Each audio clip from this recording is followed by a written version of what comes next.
They're named that way because they resemble the stench of rotting flesh. But it's only when they're in bloom they have that interesting smell. They bloom quite rarely, and it may take years between the times they bloom. They're only in bloom for 48 hours or less each time. Now we got a little daylight left, so we can see one of our newest memorials just through the intersection off to the right behind the trees and shrubs. That's the National Native American Veterans Memorial, where we honor all American Indian, Native Alaskan, and Hawaiian, all serving in all of our armed forces back to the Revolutionary War. Memorial dedicated November 11th, Veterans Day, just last year, 2002. Museum on the right is the National Museum of the American Indian. Museum opened in 2004. They have some of the most expansive collections. They come from all of the Americas, North, South, and Central America. As we enter onto Independence Avenue, the building on our left has a special name. That's the Voice of America building. Voice of America studios are inside. They broadcast news and other information in about 50 languages all around the world. That's to nearly 100 million listeners each and every week. Another pretty new memorial just through the intersection off to the left honors 34th President Dwight D. Eisenhower. He was Supreme Commander of Allied Forces in Western Europe during World War II. Now the raised area in the back of the memorial is called Tapestry. If you look closely, you might see some images on that tapestry.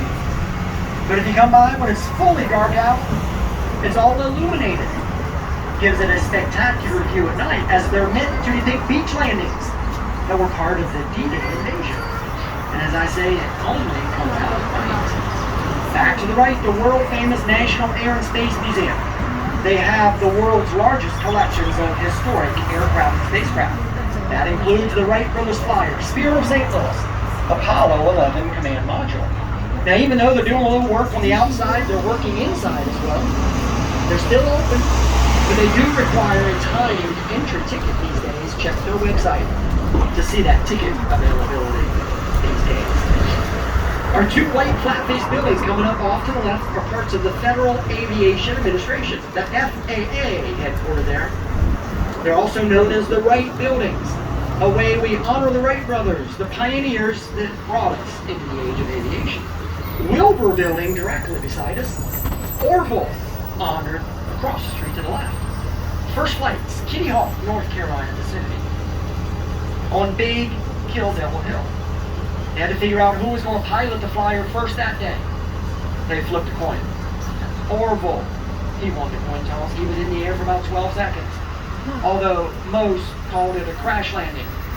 But nonetheless, that would be the first time in human history 3 qualities achieved in a flight. Heavier than air object, control, and power.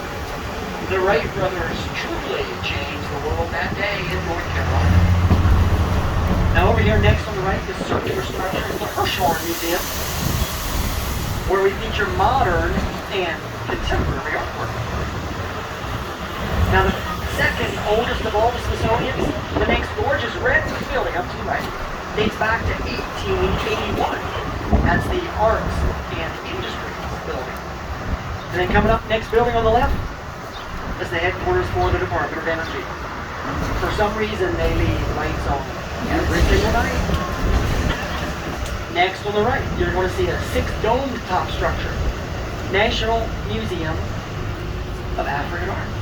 They have collections from nearly every country in Africa. And there are 2 levels to that museum that's underground. As we keep moving up to the intersection, keep looking right.